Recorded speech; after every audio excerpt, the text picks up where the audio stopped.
And welcome in to In-Game Chat for Saturday, January the 27th, 2024. Season 18, episode number 4. I'm Scott. And I'm RJ. Welcome into the show, everybody. If you'd like to get in touch with us, our phone number is 334-272-9228. Check out ingamechat.net for all the links to get in touch with us. You can find us on Twitter. You can find us over on Facebook. You can email us, everyone, at ingamechat.net. We're streaming on Twitch. Go to twitch.tv. Type in in-game chat. You'll be able to find us. And you can join us live while we broadcast and hit us up in the chat room there. We've also got Discord. We got that going on. We can put you on air through Discord if you want to do that. So either way, whatever works for you definitely works for us, and I'll find another place to put that later. But anyway, welcome into the show, everybody. This on the 268th birthday of Mozart. Completely random, but there you go. Still a fact. It is.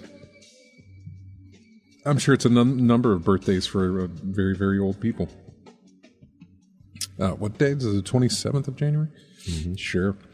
Anyway, welcome into the show, everybody, and thank you for joining us on this Saturday here.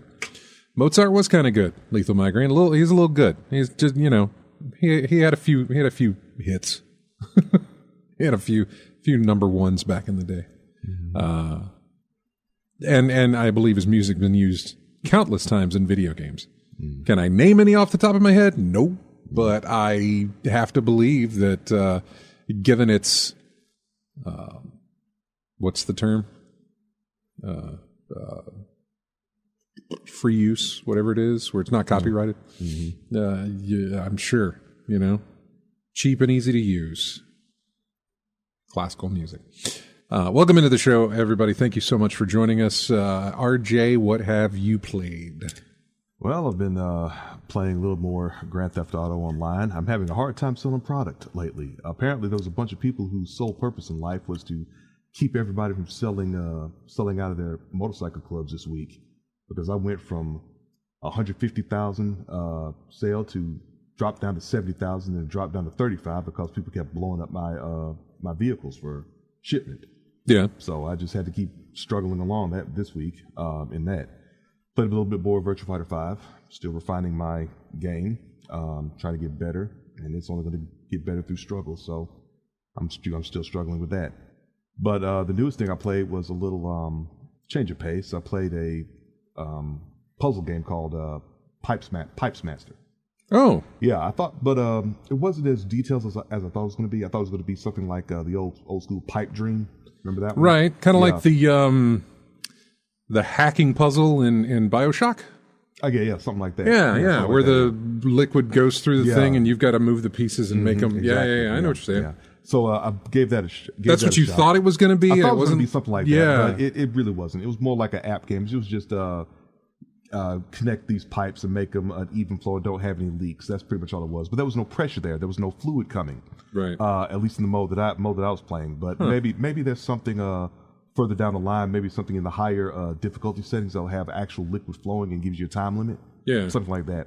But my initial impression of it, pretty simple, pretty straightforward, and I'll see how much further it goes down the line. I mean, The trophies were pretty simple. I mean, before I realized that I had a platinum in the thing, it gave me like, I think there's like 11 trophies available. What was it? This is on PlayStation? PlayStation. Yeah. You're throwing out trophies. It's usually PlayStation. Yeah. So yeah, I got like 10, 11 trophies in no time flat. So when I step up the difficulty, I probably will see the old school pipe dream type. Curious? Of play. Yeah. But other than that, that's pretty much all I've done this week. The word I was looking for was public domain. Thank you, Lethal Migraine. Mozart's music's in public domain. As for me, I say not a lot. I played more Baldur's Gate last weekend. I did not team up with Josh, although he's in the chat room right now. He sent me a message over Discord in the middle of the week, asking about my party in Baldur's Gate 3, and I sent him screenshots, everything for what he could know. And if he had any questions, he could ask me. It's all kind of new to me, so he would have to be very specific in what he asked me so I could find it. But I sent him screenshots of my entire party because he was talking about like, hey, what are you and who's in your party, and let me see what. So he's looked over those and decided what he's going to create and join in. I don't know when we're going to get around to. I don't know when we're going to get around to doing that. I don't know if you were on this morning, but I didn't get a chance to hardly play much this morning. And Baldur's Gate doesn't feel like a game you pop open to play for about 5 minutes. It doesn't feel like I've got game like Marvel Snap is a game I'll pop open and play real quick. I'll just run a match. Yeah. What's the other one that I do? There's Doors Paradox. It's going to be free on the Epic Game Store next week, by the way. Doors Paradox will be, but that I think that's the name of the game. I don't remember. It's a stupid little puzzle game that's best made for like a touchscreen app type thing. Yeah. But they ported it over to PC, and I'm playing that, and it's like whatever. I do 2 puzzles, and that's good. Yeah. I'm in, I'm out. It's all right. Real quick, little quick playtime. And so Drunk Degenerates, you want to have a little bit of time to sit down and play Baldur's Gate 3. And yes, that's what I do. Usually, I guess I save that for my Sundays. My Baldur's Gate Sundays, I suppose, is the way I look at it. But anyway, last week I played Baldur's Gate 3. I got through that part that I was telling you about, where we were hiding. And got through that no problem. I played it, playing it through the second time. I got my party along the side of the doors. They were if you're in shaded area, if the area you're in is darkened and you're also crouched to be in like stealth mode, then the chances of you being spotted are even decreased even further. Okay. If you're in like a dark area of the map that you're on. So I got them to line up. I put the desk in front of the door so that they wouldn't walk in, because normally the path that they would take is the enemy would walk into the room, turn around, and then walk out. Can't let him do that. He's going to see us. Yeah. If he doesn't see us when he walks in, as soon as he turns around, he's going to see us there hiding at the door. So had to put that in front so he doesn't actually walk into the room. Little trick. Once I did that, the big exploding barrel, and they were all standing in, stuff that burns. Fired my firebolt at the barrel. It exploded. Caught pretty much everybody was dead with the exception of 2. They were close to death and burning, so they were losing HP over time. And all it took, they were also, because they didn't see me and I attacked first, they were under surprise. So they take more damage. Well, not only take more damage, but they don't get a chance to react. They don't get to take a turn. Yeah, so it's like a standard fare in a lot of games like that. Yeah. Surprise, what's the initiative, I think? Yeah, something like that. Yeah, something like that. And so did that and was able to get, killed him, got through, was fine. Snuck up on another dude who was in a different room. It was just one, was able to take him out, no problem. And then the rest of it were avoiding traps and looting things. Now I'm in a big room where I know something's going to happen because there's a couple of little things that I can do. Boss battle? No, not boss battle. I just think it's going to be I want to call it a monster closet, but I'm going to press a button. And these bodies are going to rise from, because there's dead bodies on the ground. and I got a feeling they're going to rise up, or a door's going to open and the enemy's going to come in, or whatever it is. So. Yeah, I think at this point, as much as we've been gaming, I think a lot of others who watching or listening right now, you've played enough games where you know a setup is about something is a setup or a boss. Yeah, like in all the Souls series, there are certain rooms you walk into and you can instantly tell, oh, this is a boss battle. You can instantly tell that. Or like you said, the bodies on the floor in a big spacious area, that's probably going to be a horde mode type situation coming your way. Yeah, you start to recognize all these things like that. And I'm starting to wonder for the makers of games, if they are they able to hide these things a little more, a little better?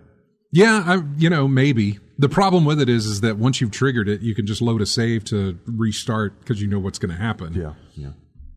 And so they really can't catch you off guard in a sense that it's going to really matter. You know, somebody catches you off guard, then you know what's going to happen. You die, you restart from a low, and you know what's happening. So they get that first jump on you, but that's about it, because then you can just restart the level.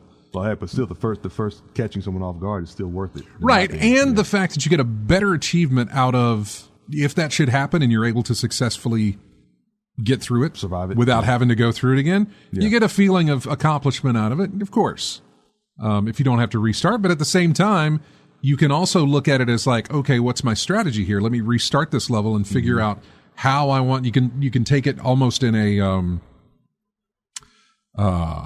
what am I trying to, like a tactical thing.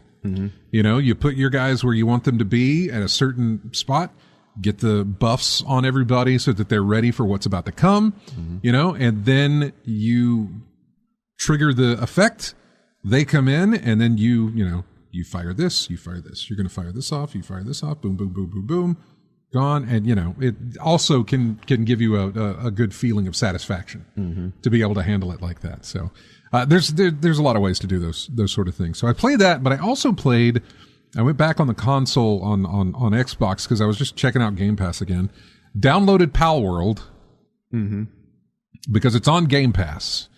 And while PC is probably the better option to go with this game, if I'm going to go with it at all, the fact that I can use Game Pass to play this game without spending $30, to know if I want to spend $30 on PC to do this, is a better option for me. Palworld, as much as they talk about Pokemon guns and everything else of what they call it, nothing of what they have called it is anything that is in my wheelhouse. Calling it a Pokemon game is not in my wheelhouse. Calling it a Fortnite with Pokemon is not in my wheelhouse. None of it is something that really gravitates towards me, has a pull towards me. The pull towards me right now is the zeitgeist, the talk about it. The hype surrounding it. Because there are games, no matter how popular it is, no matter how much people talk about it, if it's not for you, it's not for you. Like in my case, I've always said it before, Final Fantasy, the standard JRPG style of gameplay just does not appeal to me. So I've never been able to really get into games like that. But it's such a beloved and popular title that I can't help but look around and see news about it, see what everyone talks about. And the same thing applies here with Palworld, because it's being talked about a lot because of the comparison to Pokemon and how much it sounds like it's like out Pokemon. Yeah, it does. Talking about it. No, it is amazing. Basically, it is from everything that I've read on this and all kinds of different reviews and forum posts and everything else. People were getting fed up with Pokemon as it was recently. This is the perfect timing for it to come in there. Right. That's the thing. People are playing this and they're saying, well, now I'm getting out of my Pokemon game what I want to get out of it. They've taken whatever that formula is and they've added stuff to it. But they've made it engaging enough that regardless of the years of Pokemon that we've had, this feels fresh and new. So I would say Call of Duty. It's about time for Call of Duty to go through that now. Right? Yeah, I know something like that. If someone finds out that formula to make it right, that's the thing. It's a mixture. Yeah. It's like, hey, you want to make a good not a milkshake, but like a little fruit smoothie or something, right? Yeah.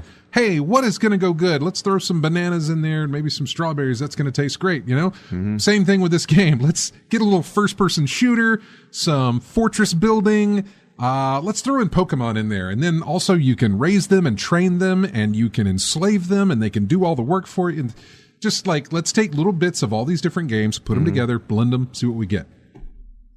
And sometimes you can create gold when you do that, depending on what it is. We talked about Dead Space, pulling a little bit of this aspect of horror and a little bit of this and a little bit of that and mesh it together, and this is what you get. You know, you get an amazing game. You get something that sells a bunch of copies. So yeah, so I'm going to try Palworld out on the console. And see how that is. But no, so while I downloaded that last Sunday, I also went back and started playing, and I'm going to mispronounce it even though it is spelled Gris. I'm sure it's pronounced as Gree, but it is, I call it Gris. It is probably Gree. I do not know. But I, again, go back to the fact that it is one of the most beautiful games that I've ever played. It is gorgeous looking, and for whatever reason, just gives me a sense of basically playing art. I mean, a lot of it takes inspiration from almost watercolor, the way that they add color into the game and that sort of thing. But God, is it a beautiful, beautiful game. If you have a chance to play, and this thing is cheap all over the place. I think you can find it for less than $5 on any system you want to play it on right now. And it is just, there's no fighting. You know, there's no combat. There's no, there's a bit of puzzle solving, but not in a sense that you just can't figure it out. There is no branching paths. I never, there are some times where I feel like, do I need to go left or do I need to go right? And committing to one or the other is going to tell you one way, because, if you go one way and it's blocked off, then you should have gone the other one. If you go the other way and you never run into a problem, you're going the right way. Like if you never go into a stoppage, you're going the right way. But it is, God, is it a great and beautiful game. I haven't gone back to Cocoon, which is another originality type of game, which is completely, the concept of that game is fantastic with Cocoon, but I haven't gone back to that. So I played some of that. This morning I played some more of Strange Horticulture. I think I'm on day 12 now of my little shop there. Got tons of plants. Made my first elixir out of combining 3 plants to make a potion type of thing. So that's been fun, and doing Snap on my deck, which I brought here today. Last Saturday night, I played more of Rusty Lake Hotel, and I also played more of Finding Paradise. And then just before I turned the machine off, late Saturday night, early Sunday morning, just before I turned the machine off, I went into, I was like, let me just play some of my old Nintendo games, because I put a ton of Nintendo games on that machine. Nintendo, Super Nintendo, Sega Genesis. And for whatever reason, I looked up Goonies. And lo and behold, there's Goonies 2 from Konami, which I had as a kid when I had my Nintendo Entertainment System. There's a game called The Goonies 2, and I never saw a movie called, I'm going to play this game. It's a sequel to The Goonies. A crap game. However, it wasn't from LJN, was it? No, Konami. Okay. Because LJN had a history. LJN hit the movie stuff, but Konami owned that for a little while, because not only did they do Goonies, they also did Top Gun. They did another movie one too that I can't remember.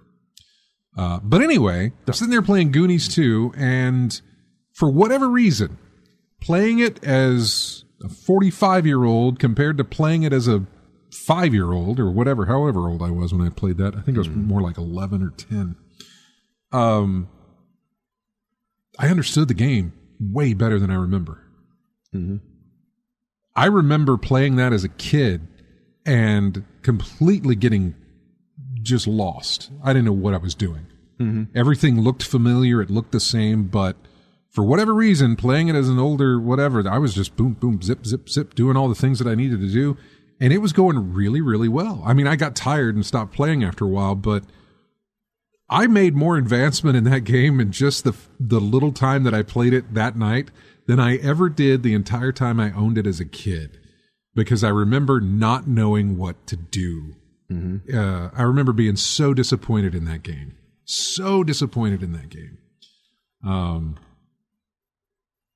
But yeah, so it's still on there, and I kind of want to go back to it because I understand it.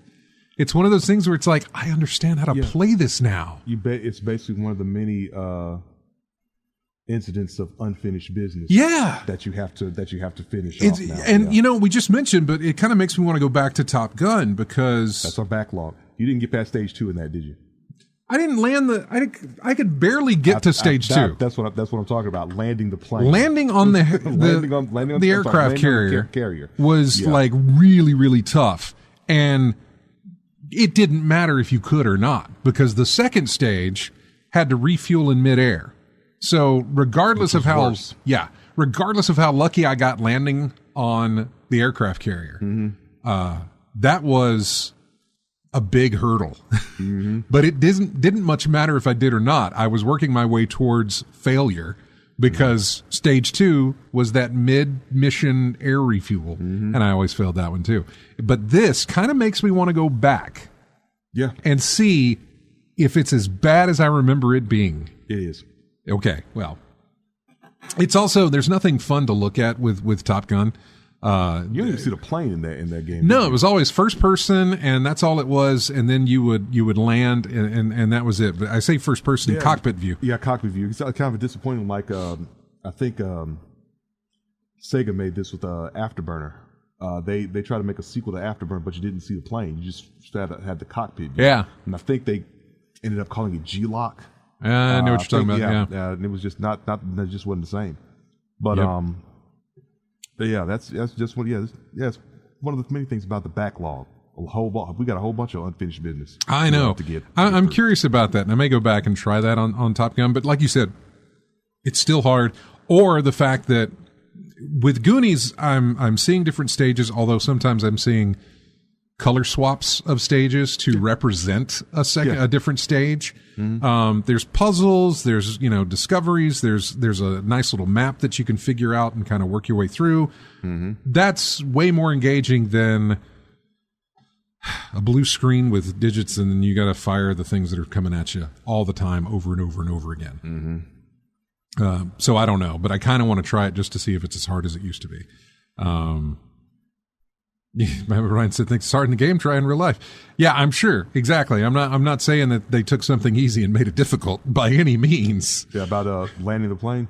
That or refueling midair. Yeah. I want to say it was someone I talked to on years back, talking about all the things that's involved in getting those planes to land on the carrier. Like, try that at night in a storm, and navigating the bobbing and weaving of the thing, and all. It was a whole bunch of stuff involved in that. Yeah, a whole bunch. So I did that. That was Saturday night, and then Sunday I played Gris, like I said, and Baldur's Gate 3. This morning I played some more of Strange Horticulture, and then what did I play? Played some Marvel Snap. You said Rusty Lake Hotel. That was on. Yeah, that was on that's on Steam Deck. I've been playing those, and I got into a game that's in early access. I got an email saying like, "Hey, keys are available for this game. Go through, the proper channels to get your keys, that sort of thing." This certain group, I really haven't used a lot of because it had been very hard to get keys from them. Like I don't fault them for that. I totally understand why. So when this email came, I was really interested. So I hit up the guy and I just said, "Look, I realize that I can't provide you any coverage previous of games that you've given me. Although I probably could if I really digged hard enough, because I know I would have talked about it on this show." But they had said, they're like, "Hey, if you don't have previous coverage to show, then you go to the back of the queue for these keys."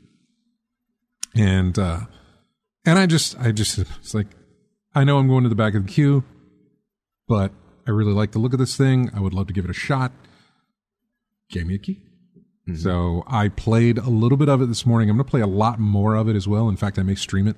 It's Timberborn is the name of the game, Timberborn. Basically, it's a beaver city builder. I can see that, but yeah, I think of all the app games that I see advertisement for, like building fortress building, things of that nature. Yeah. So beavers are known for building. So yeah, no. It's totally that. It is totally. It doesn't feel like an app game, but because there's a whole lot to it. I am still in the tutorial, and I've barely scratched the surface of it so far. You're given a like a main city center type thing. It's your main building, and everything kind of needs to connect to that. So there's some trees off on part of the map. There's some water. There's some, vegetation and things like that. So you designate, like, here's the wood I want you to cut. Here's the vegetation I want you to harvest. Here's the water that I want you to use to pump into the main city. Here's land where you can clear away and start planting crops and things like that. Here's housing for the beavers. Here's storage for excess logs or lumber. All these different things that you can do. And now I've entered science into it as well. Like, these are not like regular, imagine if these beavers were not... Are these anthro beavers? Not necessarily. I mean, yes and no. They are not made to look human. They look like a beaver does. But... like, they have a community, They Beavers have with intellect. Yeah. So are you a beaver, or are you like Populus, an overseer? You're an overseer. Okay. Yeah, you're an overseer. You're an overseer, and so I've made housing for these beavers, which has increased their productivity. They're happy about the fact that they have a house, except they told me to make 6 houses, so I made 6 houses. And there's one beaver who doesn't have a house, because it only holds so many, and I've got this one little guy. At night, when they all go to sleep, he sits outside and goes to sleep. I know, because I'm going to have to make more housing eventually, because they're gonna do that. But no, it's really, really. So far I've really enjoyed it. I am not very far into the game at all, but I love what I see, because I play a lot of city builders. Yeah, and a lot of city builders don't take to the account your pathing, and this one really, and I'm sure there's a way you can turn it off if you want to, but this one really does a nice way of, as you're building a path, it shows you the route. So it's like, okay, if you connect this here is the way that this is going to look and work. Oh, it's a preview. Yeah, So yeah. give you a You can preview. see that Okay. as you're laying stuff down, and I really, really, really like that. Yeah, some puzzle games do that. They give you a little preview of what it's going to look like if you make this move. Yeah, it's like, oh, okay, that's not going to connect if I put this here. I need to move it over here to make it connect. Oh, look, that's going to make, different routes. That way they can all go in different directions, but still get to the same place they need to go to. Yeah. Although that in some builders that matters, there was... I can't remember which one I played, but I ended up having to make other routes because they couldn't go through each other. You know what I'm saying? You don't want to overlap. Well, it wouldn't allow traffic on that sidewalk or on that path to overlap each other. Okay. So if you had some going in one direction and somebody coming in another direction, you'd have to wait until one of those was through, and then, it was ridiculous. This one, they don't do that. They walk all over each other. They walk in, but, doesn't matter. A path is a path, and there's nothing that gets in the way of that. Or if there's a problem, make a bridge to go over it. Right. No beavers get in the way of that. In other words, doesn't matter how many people are on there. They're pass through type stuff. I haven't gotten any further into it. There are different forms of beavers to unlock. Right now, I'm starting on the very basic bottom of the line. We are just regular workers. And then there's another tier that when I get enough happiness out of my group that I've got, I'll unlock another type that does faster work. And then I don't know how many other types there are and what they do, but there's all kinds of different things. I can build on top of structures. I can, like I said, it just unlocks science. I don't know what that's going to do, but Explosives. there's science involved. I've really, really enjoyed it so far, but I am, like I said, I'm barely into it. But I am really, really enjoying it. Usually science and gaming involves explosions or electricity or something along those lines. Yeah, Thar66 had what I was clipping. For whatever reason, my brain ain't there to think of the words that I'm trying to think of. And clipping is what I was looking for. They don't, there's no clips. So they go in there. Drunk says, are they more bipedal? They are in the artistry, like in the images of, like if you go to the Steam page and look at it, the menu splash screen that comes up, they are, kind of walking on two legs and like construction, has a map and some wood and all this other stuff. I just did a Google search of images, I see what of Timberborn. Yeah. But in the game, they're not like that. In the game, they're crawling around on all fours. They go up to the trees, they chop them down, they bring them over to, it's nothing like that yet that I've seen. So I've really enjoyed it. It is currently in early access, although there's already a realistic beaver mod. Oh, really? Is there? I should look at that. I really haven't looked at that aspect to it. It's a city builder, but it's in such a way that is just unique. Yeah, and not real enough for you. We can fix that. I'm really curious about that. I really, really have enjoyed playing the game, and I'd like to see what else can be done with it, and how broad and vast of a city I can build. Very curious about it. Early access games currently on sale for $20.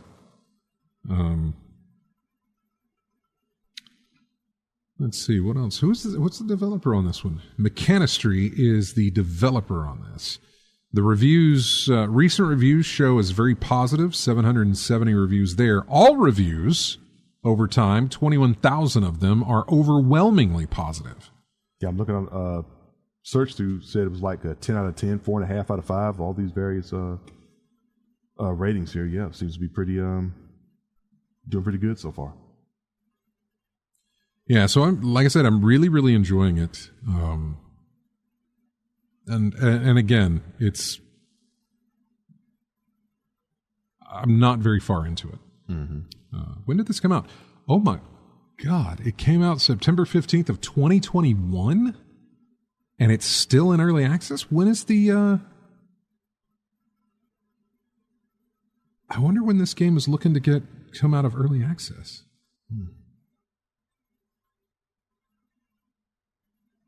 How long does this game on average stay in early access?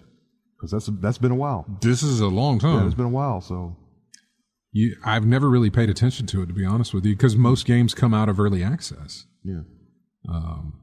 That's a long one, though. 2021? Is that what it was? Yeah. September 15th of 2021 is when it released. Okay, let's see. Most successful titles that have used early access typically remain in early access for about a year before the full release. Wow, I'm just looking at the trailer now, and it's, God, you really can, there's a lot to do in this thing. There's a lot. I mean, that's massive. I really look forward to hoping I can make that happen with my Beaver City. Just to give you an idea of what we're talking about here, the description says, humans are long gone. In a world struck by droughts and toxic waste, will your lumberpunk beavers do any better? A city-building game featuring ingenious animals, vertical architecture, water physics, and terraforming, and contains high amounts of wood. And again, a lot of great reviews for this thing, so... Just letting you know it's out there.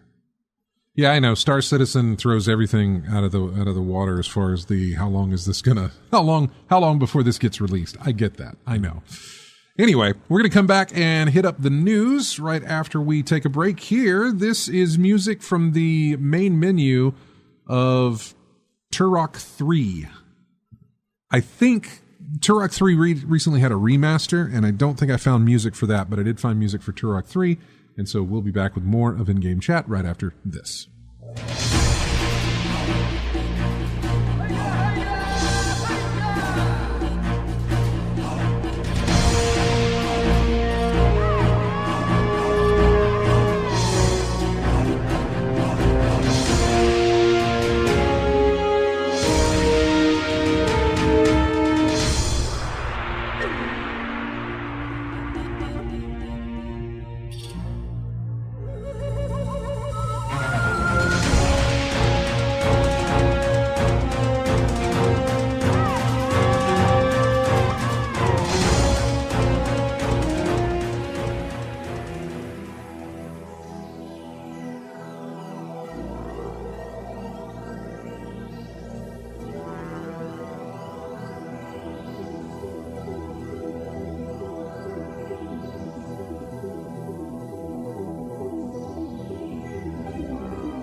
Welcome back into In-Game Chat.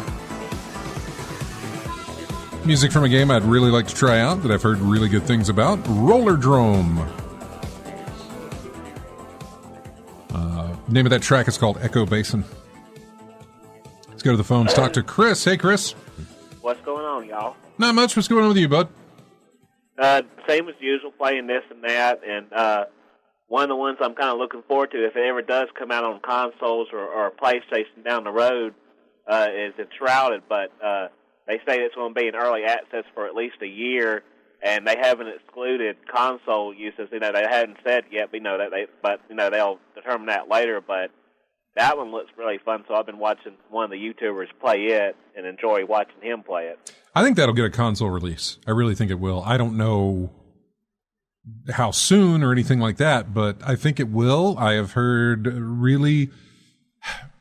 I've not heard bad things about the game. I have heard critiques about it, not necessarily in a sense of because it's lacking this or because it's not doing this, then it's a bad game. I've heard things of like, there's room for improvement here, and this thing shows a lot of promise. There's a lot of good word about that game, not not hype words type thing. It's not one of these like, oh, you've got to play it, but just like, hey, there's a lot of good stuff here on the surface, and with some more, work on it, it's probably going to be a really good game. So I think it's got a good foundation, doesn't it? It does. That's what it seems to have, is a pretty good way to begin, and therefore I think you will see a console release of that, especially with the popularity it's getting, because if these things get popularity like this, then either the developers or the publishers or both start thinking about, depending on who gets it out there, start thinking about, well, okay, maybe we should expand our audience beyond the PC.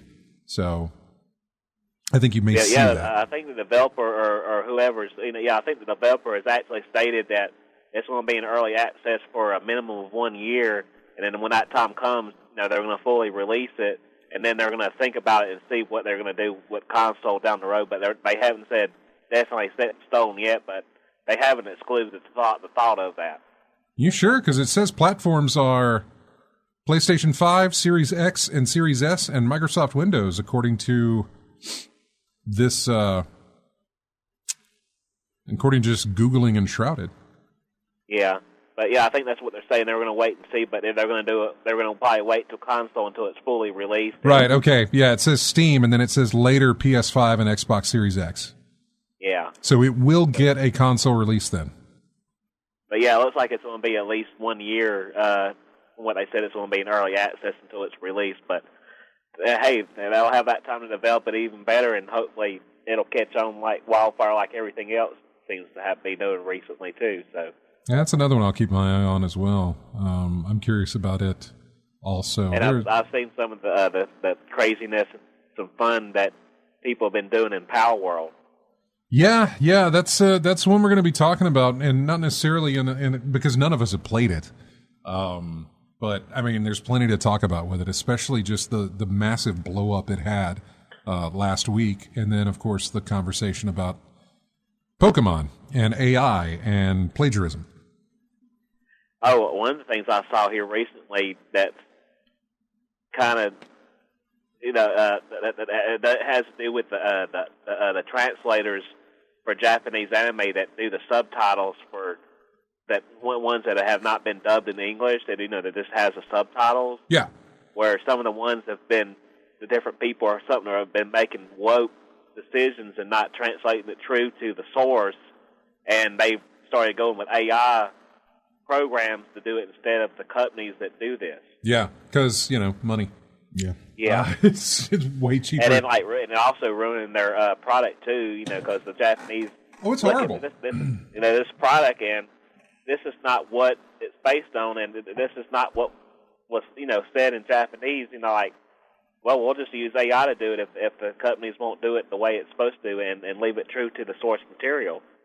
So, yeah, I saw a video or something about that recently, and thought, yeah, I'd rather have true to the source material than something that's based on something else. Even if it does kind of make sense, but I'd rather leave it everything original and then leave it as the creator intended and understand it from their point of view. Yeah, in fact, I had that in my news stuff for like the past 2 weeks, carried over week after week, and we never actually got to that. It was not only that, it was also the voice actors who... it was the story about the voice actors were surprised that they went this route. Yeah, did it without their... Screen Actors Guild went with like, oh, yeah, that's fine, without really consulting any of their SAG folks that do voice work. Yeah. And was like, whoa, wait a second. No. Because you can totally clone somebody's voice. I know for a fact you can do that. Ability to do other characters and what's the famous one? The African American actor. There's other people that can imitate his voice perfectly. I'm trying to remember. I'm drawing a complete blank. He's well known.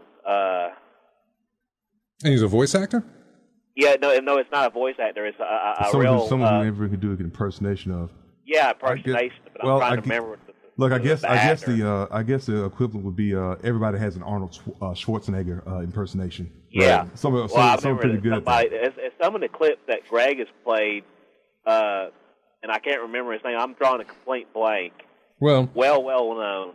Yeah, but same thing applies. Basically, as far as from what I've understood with these AI cloning things, I can just take somebody's voice, upload it to theirs, and then I have that voice to use to say anything that I want. So look, in the older days, you could take a press conference, take enough press conferences from someone, and you could splice together something with the right audio equipment and do that. You don't even need to do that now. I'm saying that's how it was. That's how easy it was years ago. Now you can go to YouTube and say, go to YouTube and look up the president's play Fallout or the U.S. president. Oh yeah. I've seen those. You've seen those, right? Yeah. It's pretty much the same example, and that's somebody on YouTube putting clips out there for entertainment. Yeah, those have actually been pretty funny. Yeah, some of them have been. But yeah, you can totally do that, and then they're going to go this way with it. It's just kind of I don't know. And I remember seeing something in the past where there's even metal-based bands and stuff that are completely AI generated, that they're not real, that are done by computer-generated AI, and they've made YouTube videos and stuff, and they've made songs and stuff which they sound great as heck. I've loved the sound of them and everything, but yeah, there's some bands out there that have been completely been, it's all AI and not human voice. Is that the vocals? Yeah. Yeah, the vocals and songs, everything. Yeah, I can see that because a lot of metal, that's some harsh things they're doing to their throats doing that. Like, I want to say, who was that one? Cannibal Corpse. I'm trying to remember one of the groups who did that. One of the guys, pretty ripping up his voice every chance they get, but the AI can do that with no stress. Yeah, no problem at all. Mm-hmm. Yeah. So. I'm curious about that metal band that I found on YouTube. Well, look into it and see what you can find out. Probably some. Well, I know it is, but I'm just trying to remember what the band was called. It's the Frostbite Orc Kings as the group I was referring to. That's what it is. Yeah, look that up sometime, or when y'all have a long break. The Frostbite Orc Kings. Okay. And one of the songs that they did is called "The Guardians of Time." I don't like heavy metal and as such, but it's got a computer generated for characters stuff like a live performance of them singing this song and all. But I enjoyed it. Heck, if they got something great that they're working on and it's working, I don't see that's fine with me. But yeah, it's interesting to me. But I never have like metal stuff, that type of songs and music. No, I love messing around with AI stuff. I messed around with AI imaging creation, and that was a lot of fun early on, and messing with voice cloning stuff as well. Now it's fun to mess with. It's fun to mess around with, but then you start thinking about it being used in real world scenarios, and you're like, oh. Well, okay. Because that's not what you're trying to do with it, but somebody out there is trying to do something with it. You recognize the fact that it's a fun tool to play with, it's fun to mess around with, but you can instantly see how this can be used for the wrong thing. And there's an election year this year. This is going to be horrible. All right, Chris. Well, we got to run, man. We're at the top of the hour. Thank you so much for calling, buddy. All right, y'all have a good one. We'll talk to you later. All right, dude. Bye now. Bye-bye. All right, bye. AC Ray says, I find the outrage a bit hard to understand considering how long it took for streaming rights to be handled. I can't get upset about tackling AI licensing. I can't be upset about it. They're just not tackling AI licensing is what they're not doing. Or maybe they are. Maybe these are the steps that have to be taken before you can really start to dig into it. Maybe stuff like this has to happen to where then it's like, okay, let's really sit down and look at it. Maybe we were too abrupt to agree to this. Let's look and see how we can, shape this thing and make it work for us, that sort of thing. I just don't think, I don't think they looked at it enough to know. I don't think they knew what they may have been agreeing to. Fully to that extent, to know that's going to be, that's a thing, man. Sounds like a knee-jerk decision. Something they didn't research, or they didn't.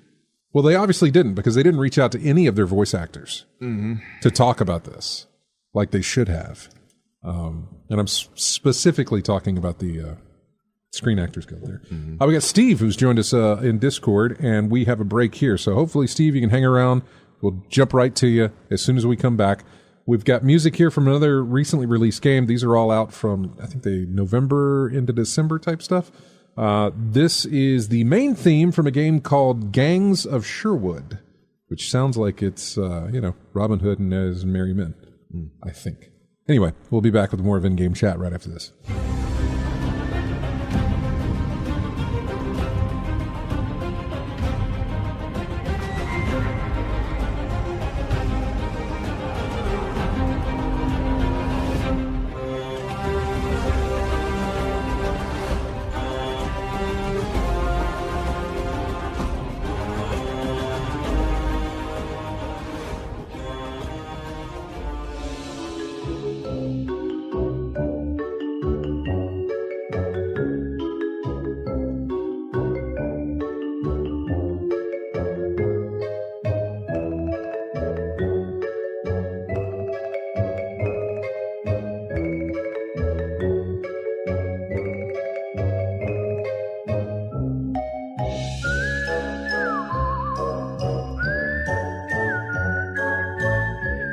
And welcome back.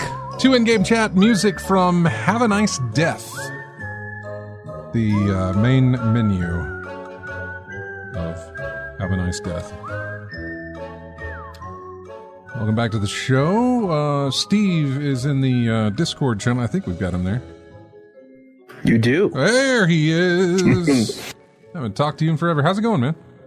Not too bad. It's been MIA for a little bit, but just thought I'd check in the latter half of the show, see what's going on. What are you playing recently? What are you playing lately? What's been on your menu of games? I've been obsessed with the deck, so I've been playing a lot of deck games, but I definitely finished. I was hoping we wouldn't have to wait another year for this to come to Steam, but I played the Spider-Man games, which have been on my to-do list for a while. The original remastered and then the Miles Morales one. Yeah. And I'm blown away how well that plays on the deck. Oh, nice. It's just, I ended up upgrading I got one of the OLED decks. Ooh. And the screen is just fantastic. It pops so much more than the OG one. I know.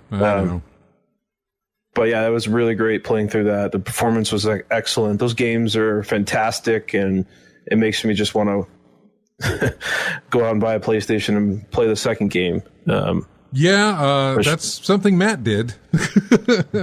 I don't blame him for doing that either, because we're trying to scratch that itch from Rocksteady, studios. Yeah, and I am not gonna buy. I know.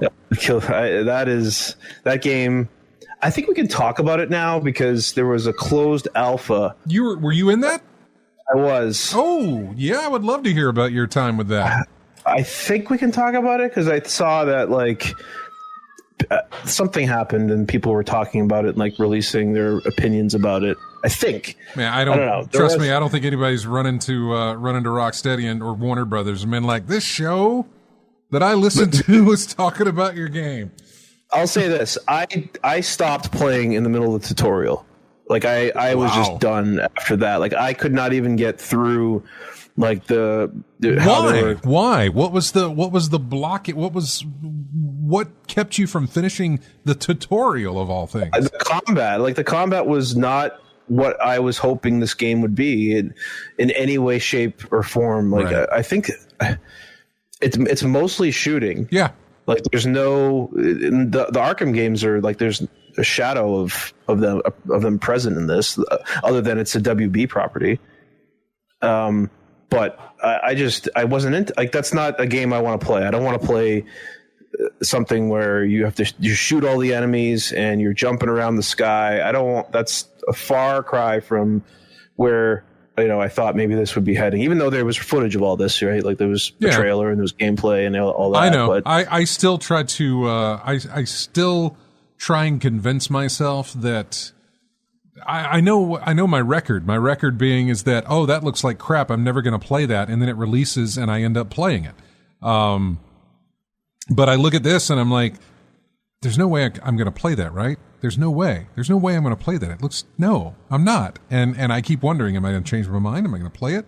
I don't know, but I'm probably in that boat too, just to play through the story, but I'm definitely not getting it on launch. There's no way I'm going to be bothered with it. In fact, I'm probably going to go back and play all the original Arkham games on the deck. That's probably what I'm going to do. I just installed Arkham Asylum, and it's waiting for me, but yeah, so I don't even think that I'm going to be bothered to check it out unless something crazy happens and it gets 10s. But yeah, that would be the only thing that would pique my interest if it was just universally praised.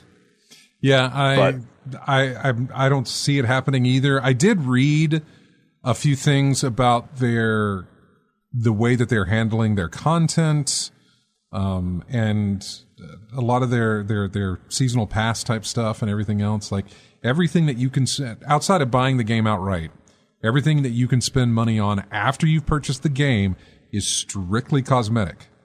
They're very, very poignant about that it's only cosmetic that you're going to be able to buy from here on out. Mm-hmm. And they talked about FOMO, with the fear of missing out, which is something they're not going to have. so they say, is that if you don't play this, they didn't want to make a game that, or at least a looter shooter like what they've made. They didn't want to make another genre of game where you felt like if you don't play this thing this many hours per week, you're going to fall behind and you're not going to be able to catch up. They didn't want to do anything like that.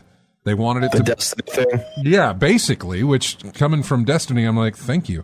Even though I don't want to play your game, I'm glad you're not going to do this. But they are talking about the fact that this is not something that you have to make a job out of in order to enjoy it. I saw that quote as a headline. They said they didn't want to, but yeah, I mean, thank God for Insomniac, because they're going to be basically picking up the Arkham, formula. At this forward. point, you're probably right. Yeah, given what they've done with Spider-Man and everything, I think easily, and now what they've got going with Wolverine and everything else, I think you're right. I was just going to say Wolverine with all, we haven't seen anything from that yet, but it's probably going to be in the same vein, and it's just going to scratch that itch that I think people have. Oh, we've seen a few things. I don't know if you caught all those the leaks that happened before Christmas there. I read about it. I didn't really check out most of the media stuff, but I did read a little on what was leaked. But yeah, I watched a lot of it, which I didn't have a problem with it. I understood what I was seeing was way early, and so I kind of liked some of what I saw with combat. Traversal, not so much, but they easily got tons of time to work on that. But yeah, so the combat side of things, I really enjoyed what I was seeing, and then what I read on top of it on how combat works. So yeah, traversal, that's an interesting thing how they're going to do for Wolverine, because with Spider-Man it makes sense. With Batman it makes sense. Like, what are you going to have Wolverine do to get around, your area, your sandbox? You gonna he's outside of running with Primal Fury or something like that. Yeah, no, he can run, and then he can make like if you're in a street setting type of thing, and some of it he is, and then there's some. I remember I watched a video of he was doing a stealth kill, and so he was able to climb into a tree, and then once he was in the tree, it was very Assassin's Creed 3-ish with the way he could parkour limb to limb and jump over and, use the claws to climb and that sort of thing, only to where he got into a position where he could jump down and do a two-person stealth kill type thing. Yeah, I mean, I could see scaling walls and things like that, like using claws like Knuckles and Sonic. Well, it's the same thing. Like when he's in a city area and you want to get up top, you just jump to the building. He uses the claws and then he climbs straight up the building. Then you're up roof side, jumping from roof to roof. Yeah, outside of giving him a vehicle, I can't see any other way to implement fast traversal throughout areas in the game. Yeah, but then again, if you've got fast travel like you do with Spider-Man, you can probably do the same thing with Wolverine too. I don't think I fast traveled once with Spider-Man. It was that fun, like just using the web shooters and stuff, and like the personality that they gave both him and Miles. Yeah. Like you think that they just like reskinned Spider-Man, and they just nope. They gave like Miles like his own, like backflips, front flips, like the way he reaches for his webs, like everything is completely different, and it just like they put a lot of detail into both those games. It just makes it really cool and fun to play. And his moveset was, I enjoyed his moveset better than I did with Spider-Man, especially some of his abilities with the invisibility and a couple of other things that you could do with Miles that you couldn't do with Spider-Man himself. I didn't know that. So they made Miles his own man. Oh basically. yeah. Okay. So totally. I didn't know that they put that much detail into making sure there's a difference between Peter Parker and Miles Morales. And there's a difference in height as well. I mean, they are not. Yeah, Miles is shorter than Peter is, and I mean, it's not. They've changed all of that. I mean, they've made their own character out of it, and I think they did that especially because they were going into the sequel as having you play. Bounce back and forth between the two characters at any time you wanted to do that, and giving them specific missions that relate to their abilities. And of course, throughout that's neat. I actually didn't know that you could do that in the sequel, but it makes sense. So it's like GTA, how you can move between the main character. Okay, that is really cool.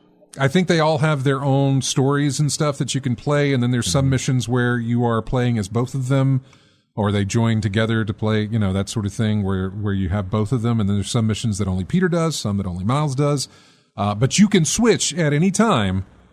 You can switch, and it works just like it. I don't know how it works on PC, but it works on PS5, where it is a seamless switch. In other words, there is no loading between those characters. Right. As soon as you want to take over the other one, the camera pans across the city and catches up right where the other guy is. Okay. And you have control. In the first one, when you wanted to fast travel, you got on the subway, you did a little fast travel thing, and that was it.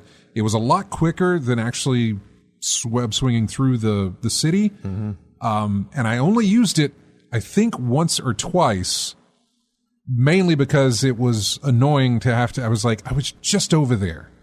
Why do I don't want to. Okay, fine. I'll do the fast travel to get back over there, finish that up, and then come back, to where I want to be. Because that was the only time I used it, when it was just like, man, I just came from there. I use it pretty often, actually. The fast travel? Yeah. Oh, okay. I guess is what I was in used Spider-Man? To. Yeah, in Spider-Man. Okay. When I was playing on PS4, I mean, I guess was what I was used to with previous games, going fast travel or whatever. So going that route was fine for me. No, it's perfectly fine to use it, but I rarely used it because the web swinging was so much fun.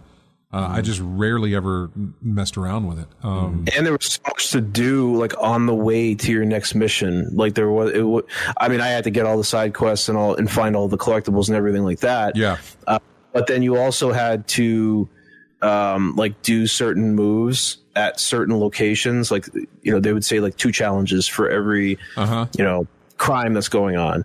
And if I blasted through like one and forgot one, I had to, pick that up as I'm going to the next mission, so I had to, there was a lot of things to do while you're going from mission to mission. And I tried to clean up myself, all the things I missed, when I was doing the main story. No, that's exactly right. Where it was, I remember that. It's like, hey, while I'm on the way there, maybe I'll catch a car chase because I need to do a few of those to get my trophy for whatever. Yeah, I did do some of those in my playthrough as well. Now, I still have to go, speaking of the backlog earlier, I still have to do the DLC for Spider-Man. For the first one, yeah. So I may as well compare, I guess, see if there's... It's not bad. The DLC was not bad at all. Yeah, DLC was good. DLC was great. Yep, it really, really was. I didn't finish it, but it was very, very good. I was trying to get 100%, and there was one area in one of those little mini games you had to do that just annoyed me, and I never really went back to it. So I don't actually think I finished the DLC. Taskmaster?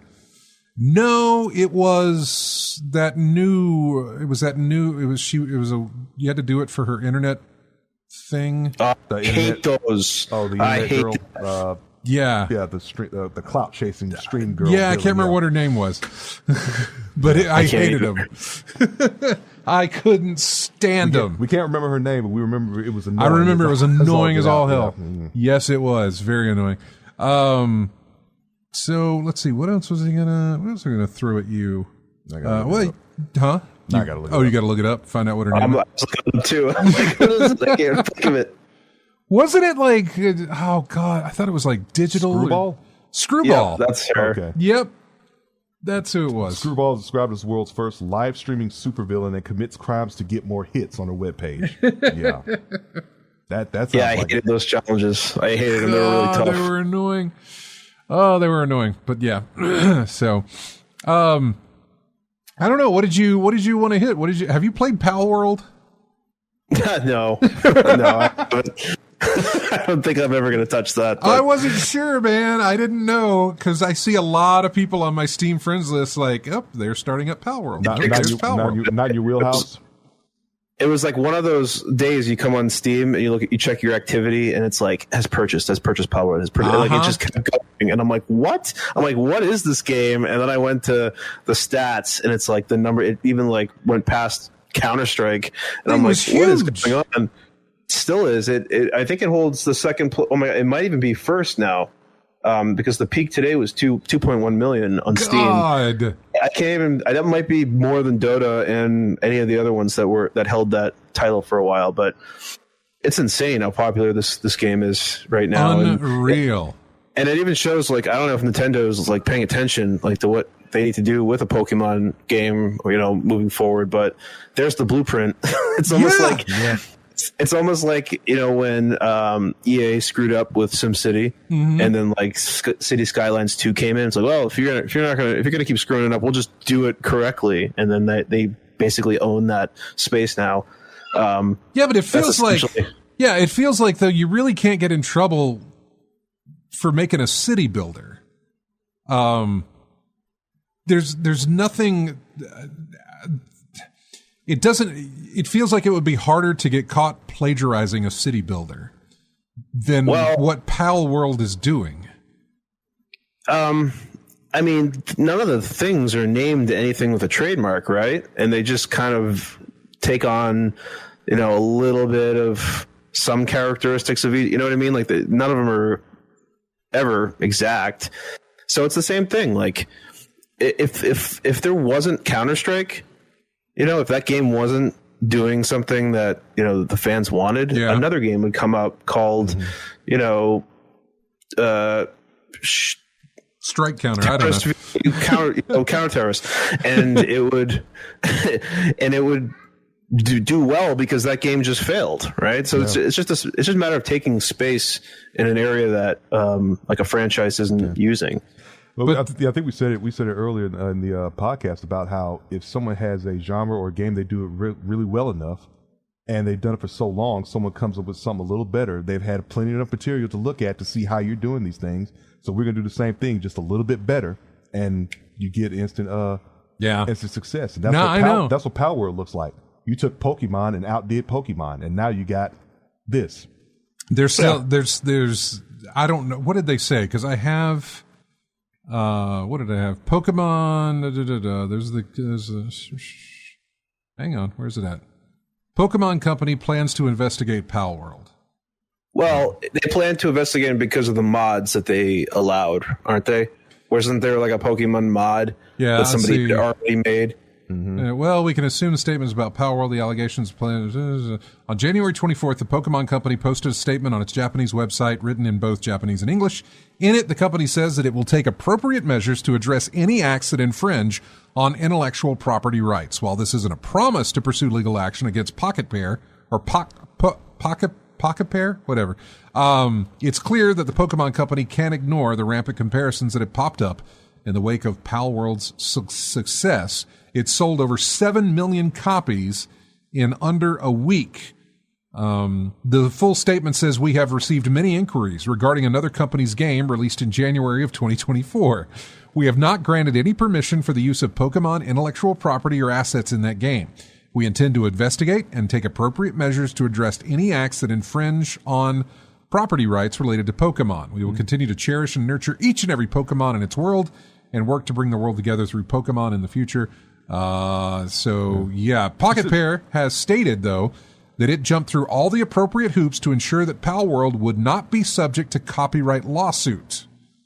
You said it was the mods they were looking at, though, right? There's some mods that you can to put actual Pokemon in the game, but I thought there was something they shut down like almost immediately, and I thought maybe they were investigating because Palworld like allowed that mod to exist or like on there. It says Nintendo has already issued a DMCA against a mod that put Pokemon in the game, and fans have compared each game's character models, sparking accusations of plagiarism. So they have issued a takedown on that mod for that, but yeah, not really.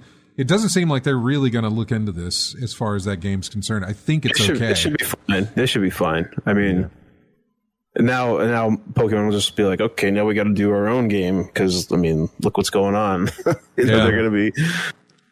That's the thing. It's like, it's been a minute. We haven't done this in a while. We need to change. Yeah, and I know everybody's using comparisons. Like, Thar says, did Tekken steal from Street Fighter? Did Uncharted take from Tomb Raider? Yeah, they already did.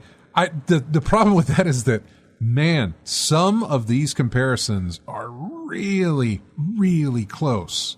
I mean, there's a ton of Pokemon. And so there's a ton of pals, which is, I guess, what they're called in this game, pals. And some of the resemblances between certain ones are very, very close. In fact, some people have gone on Twitter. There's threads where you can overlay one of the PAL designs on one of the Pokemon designs, and they match very closely. Not exactly, which probably is what they have to do. I don't know, but that's for a court to rule, not, if Nintendo decides to pursue it, which I doubt they will. But yeah, there's just and I think the owner of that Pocket Pair company or whatever, the president of that thing, stated in previous tweets and stuff like that he is really interested in AI. He talked about how they put Pokemon, actual Pokemon, into an AI machine and said, create characters based on these. And it took bits and pieces of other Pokemon to make a new character. How AI program works, Yeah. And in that way, I guess you're okay, because you're not making a Pokemon character. You're just taking aspects of other Pokemon, putting them together to make something new. Mm-hmm. Or at least AI is doing that. So I don't know. I don't think Nintendo is going to pursue this, although as popular as it is becoming, they might. They want a piece of that. They want to settle for, We know Nintendo's track record with YouTube videos. I mean, they shut that stuff down fast. Mm-hmm. And that's just if you have the least little bit that links to Nintendo.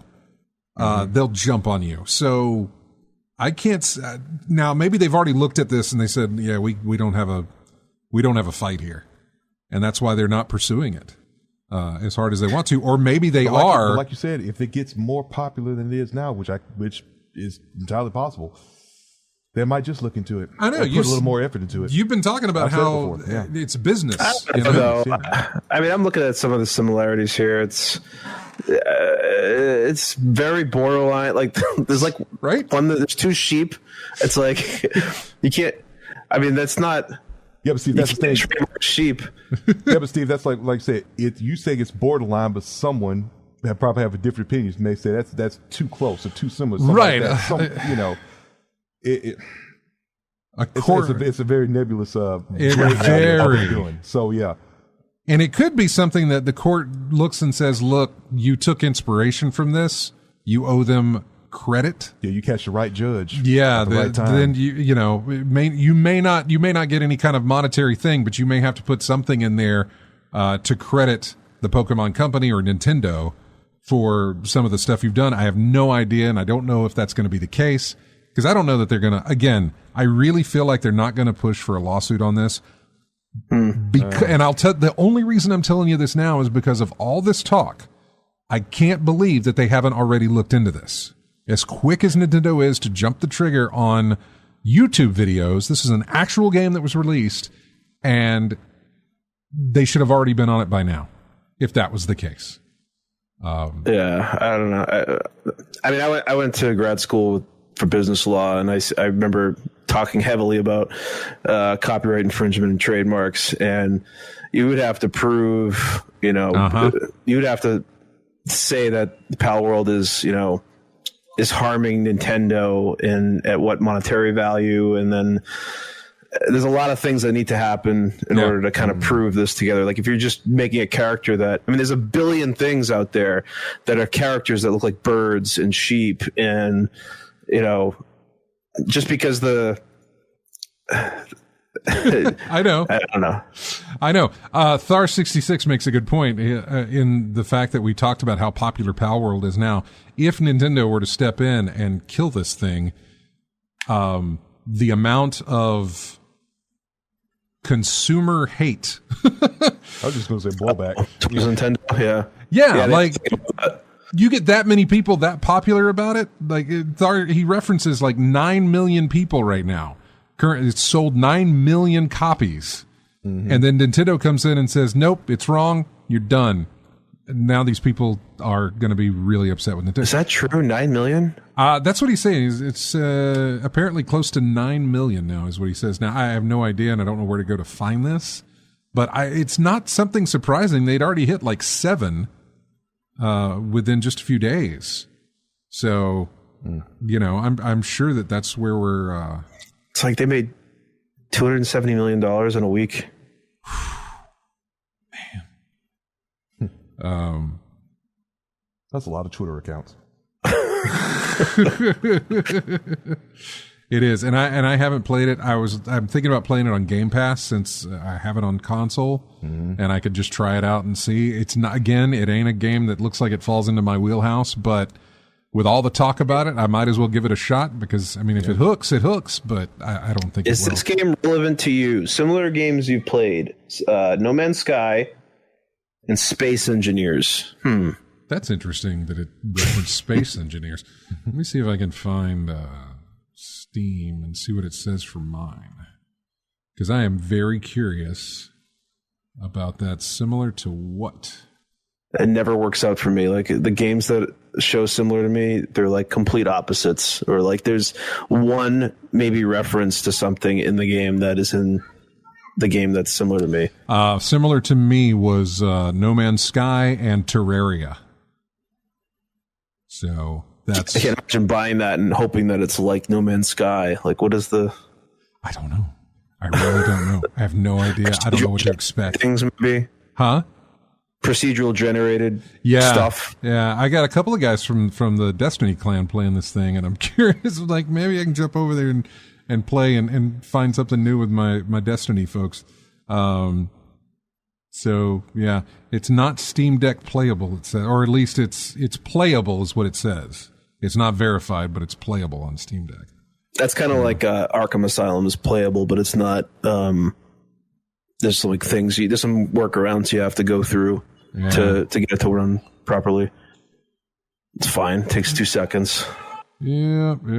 So yeah, that's basically all our news was. It was Palworld and layoffs. Layoffs. People are freaking out about the layoffs. Riot Games lay off 530 people. Microsoft lays off 1,900 people. The Microsoft one makes sense, or more sense, since they're combining companies, and there's probably like a crap ton of redundancy. You know, when you're combining Blizzard Activision with Microsoft, and you're pulling them in, and one of their survival games, Blizzard survival games, got canceled. What was the name of it? I don't see what the name was going to be. I've been let go from Blizzard along with many others on the survival team. I don't know what the survival game was and how long it was in development. It says it was unnamed. The game was well liked within Blizzard. When it was announced in January of 22, current and former Blizzard employees publicly praised the survival game team and project. And this was at the height of mistrust and anger over the allegations of sexism in the company. So they were really... announced, like, to the public, or was it just something they were internally working on? It was something they were internally working on.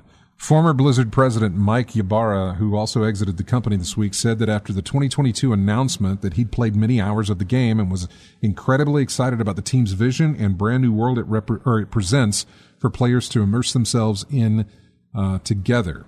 Praise for the project on social media was so enthusiastic after the announcement that some wondered if Blizzard had encouraged its employees to talk it up online. We asked, and Blizzard told us that it had not. We have a talented team creating this game, and we're happy to see their genuine enthusiasm for their work and others' excitement to share it. The game's cancellation and layoffs are part of the 1,900 job cuts across Activision Blizzard. According to a report from Bloomberg, development of the survival game was slow, in part because the team switched from Unreal Engine to an internal engine called Synapse. As difficult as making these decisions are, experimentation, the former Blizzard survival game developers now face an aspect of working in games that I've heard a number of developers lament before. On top of the threat of being laid off, they face the threat of being laid off before they've even been able to release anything. I get it. You know, we want to see what they were working on. You know, a lot of people put their heart and soul into it. They were working on it for 6 years, for over 6 years. I'm an engineer. I worked on a project for 4 years, and then it got canceled, and they told everybody to go home. Did they ever give you a reason why it was canceled? I mean, the writing was on the wall with market, you know, the way we were positioned in the market, the way competitors were, and they wanted to divert resources in areas that they thought would be better successful for the company. So this type of stuff, like when I see reports on, you know, people outraged over stuff like this is just this is capitalism, man. This is the system that everybody lives in. There's no, it sucks. Sure. You're gonna take your losses, and then you just got to pick yourself up, and you gotta move on to the next one. These types of things happen. Yeah. But, what was I going to say about there's been, I mean, look at Suicide Squad that we talked about. How long has that game been in development now? 7, 8 years? Yeah, but it Probably. didn't start out as a Suicide Squad. You said it was like a started as one thing, then it was switched into something else and put Suicide Squad on top of it? No, actually it was well, that's kind of what it sounds like happened to this game. They said they switched engines, somewhere down the line. So that probably delayed things. So the 6 years that they were working on it, right, was probably transferring over to the new engine, which we know what happens on that. Like Duke Nukem Forever took how many years to come out because they switched engines 3 times. I know. And so long development time for games is not unheard of. In fact, I think it's going to get longer. I think it'll continue to get longer in that regard. You're going to need more people to work on games to make those come out to not be as long. You know what I'm saying? Mm-hmm. Like development of games is just going to get longer. So you need to hire more people to bring that development time down. Because the more people working on it means you can get more done. But then of course that's cost and everything else. Yeah. Gotta spend money to make money. You know what? Everyone looks at the GTA model and they say, we want that. We want to spend $200 million developing a game. And then when it gets released, it sets all these records and we can live off that for the next decade while we focus on like whatever other IP we want to build. Whatever we want to do. Yeah. Yeah. Like that's what they see in doing these giant, game projects. And with anything, you want to be able to have kind of a service model that feeds, the creativity of other groups. Look at Valve. What was that report that Valve made last year? And just crates opening from it was like $1 billion, like over $1 billion. Like no wonder they don't develop games anymore. How could you possibly be motivated to develop anything when they're just collecting money, like that every single week to month to year? It's ridiculous. Yeah, it is massive that just, and not for whatever reason, I was looking up something, I don't know where I saw it, but Gabe Newell, who is the head of Valve, was not a guy I ever pegged as being a collector of yachts, but he totally is. He has like a fleet of 7 yachts.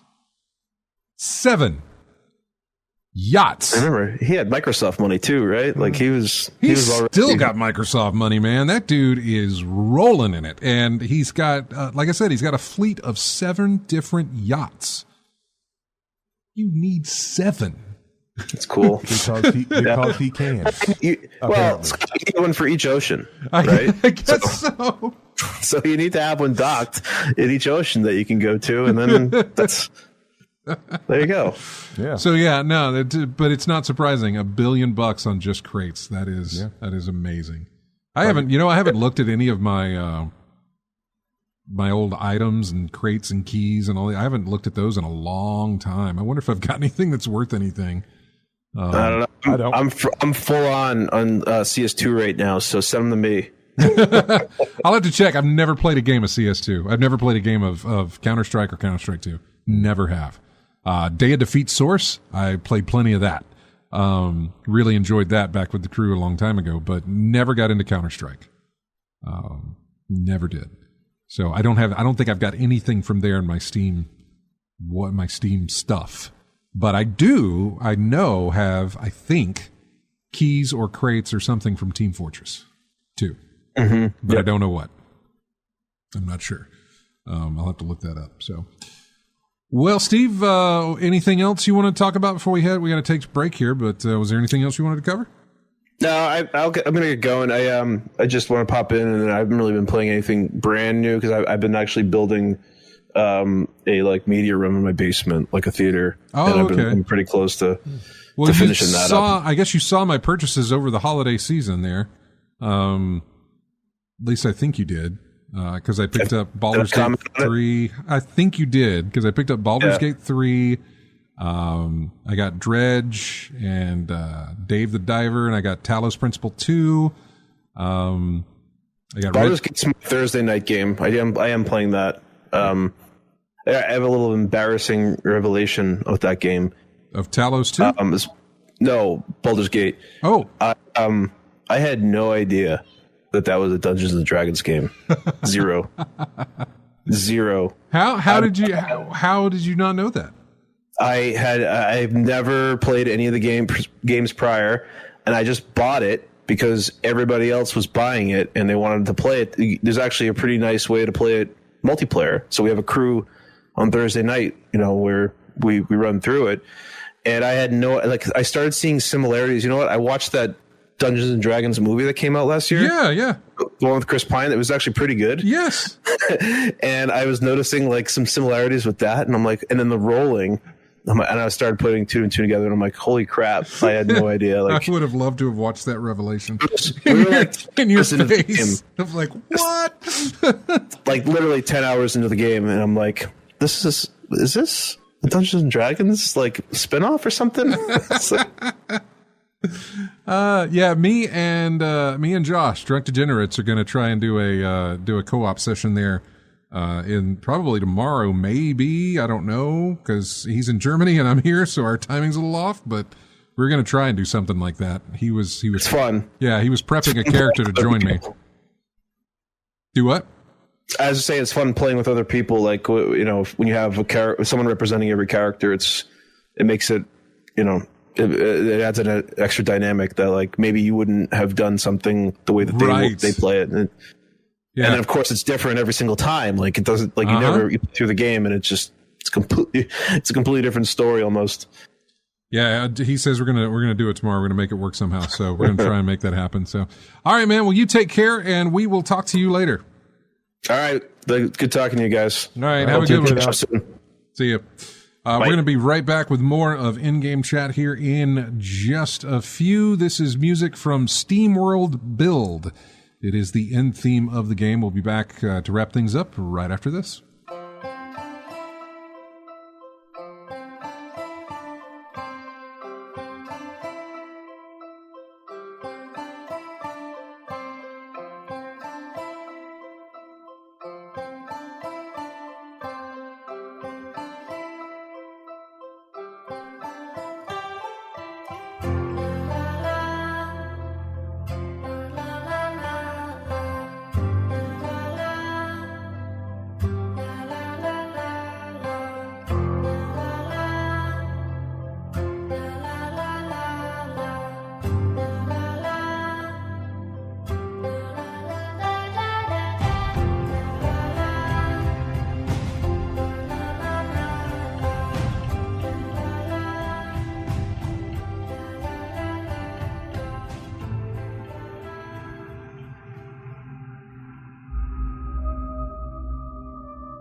And welcome back to In-Game Chat for a very, very quick segment before we go. This is music, by the way, from Dune Spice Wars.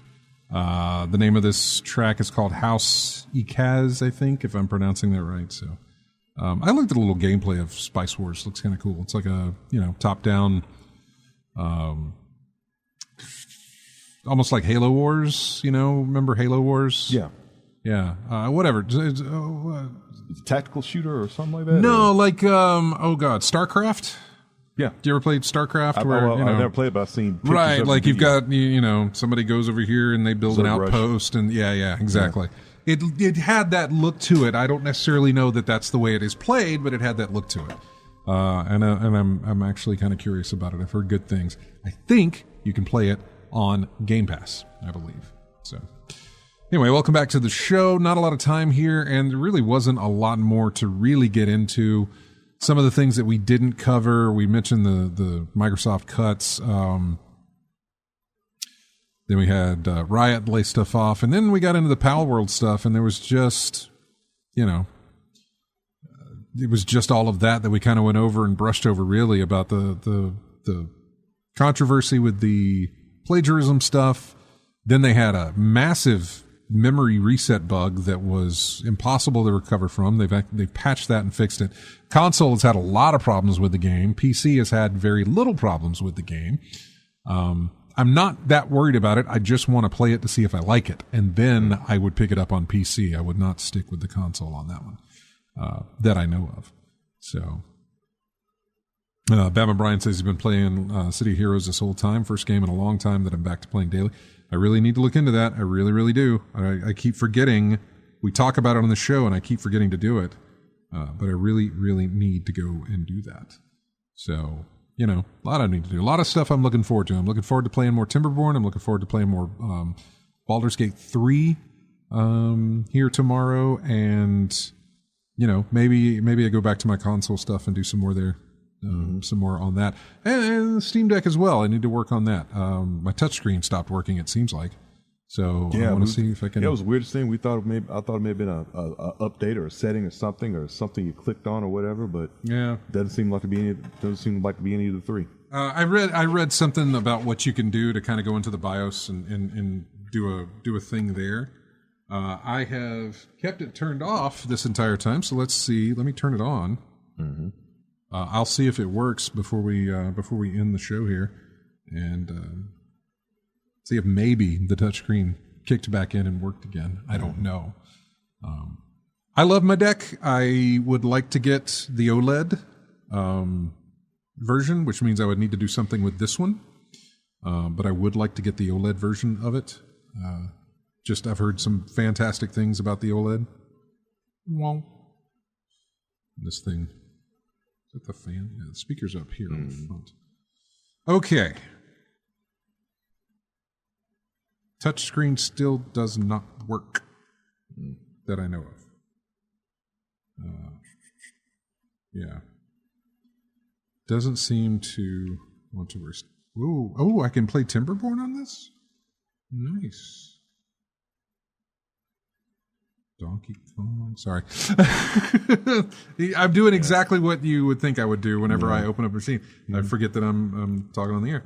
So I'm going to do this. I'm going to shut you down completely because I'm going to have to take some steps to get that touch screen working again. And I'll get to that after the show. I think in my case, I'm going to look for some games that is like Pipe Dream, actually, because I looked at some... Did you get that on Steam? No. It was on a PlayStation. That's right. You said it was on PlayStation. Is it on Steam? I don't think it is. I haven't checked, but I think what I'm going to do is look for some games like Pipe Dream, because I'm looking at some videos of It's called Pipe Dream? Pipes Master. There's no fluid coming in. It's just just makes it more complicated as the levels go further on. It doesn't look like there's going to be any time limit or fluid to deal with. So I think we're going to look for some games that are more like Pipe Dream. Probably going to be on Steam more than PlayStation Network. Let's see. There's a game called Pipe Dreams, and was released in 2023. Your goal is to connect pipes of different shapes and sizes to create a perfect destination to help your slime. But I was going to see where it's like, hey, games like this, to see what it had, and I don't see any. None of these look like what that is. Just typing in pipes, though, you get a lot of different things. It's funny. We were talking about games that are so similar to each other over the years, and nothing like Pipe Dream. Something called Mini Pipes, a logic puzzle pipe game. That looks very zen. It's on Steam as well. Yeah, it is on Steam. Similar to games you've played, Plague Inc. or Papers, Please. Huh? Excuse me. I know. This does not look like any of those. Pipe Dream, just like Papers, Please. Let's see. A logic puzzle pipe game with a beautiful minimalist design and a uniquely prepared soundscape. Rotate the pipes until all the pipes are filled with water. Okay.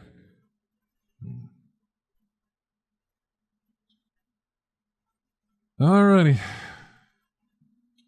Well, we are getting close to the end of this episode here, and I thought there was something else I wanted to bring up, but I have completely forgotten what that might be. I don't think there's anything coming up this week as far as... We're hitting into February, and I want to say that Suicide Squad releases this week, I believe. We'll see how that's going to work, we'll just see how that's going to go. I don't know what I'm expecting from it, you know? Mm-hmm. I don't know what I'm expecting the community to get out of it or how they're going to respond to it. I don't know what the reception's going to be. And I'm anxious to see what the reception of this thing is going to be. Mm. It's a big release. It's Rocksteady. It is, you know, honestly, it's a game that should have been just a juggernaut. You know what I'm saying? It should have been a just brain dead thing of like, oh, it's Rocksteady's new game from DC. I'm going to buy it. Yeah, but it's not. Yeah, no, it's going to be a definite wait and see type thing. Anybody who still plans on buying it day one, we're going to wait on your reaction to it. Yeah, no, that was going to be me a long time ago, but not anymore. Not when I first saw it. I was just like, that is not Batman. And I knew it never was going to be, but like, it is not anything like it. You know, it's just like Steve was saying, there's shooting. You didn't shoot in Batman. You know? It was nice hand-to-hand combat type stuff. You're not going to get that here in Suicide Squad. So you guys have a great one. Enjoy your week. Thank you so much for joining us. Thanks to everybody who called in. Thanks to Steve. Thanks to Chris for calling in. Josh, I'll try and see you tomorrow in Baldur's Gate, and we'll make something happen. This is music from Dreamlight Valley, Disney's Dreamlight Valley, by the way. This is the Wreck-It Ralph stage. We played music from Dreamlight Valley, but it officially released back in December, so we grabbed some music from there. You guys have a great one. We'll see you next Saturday.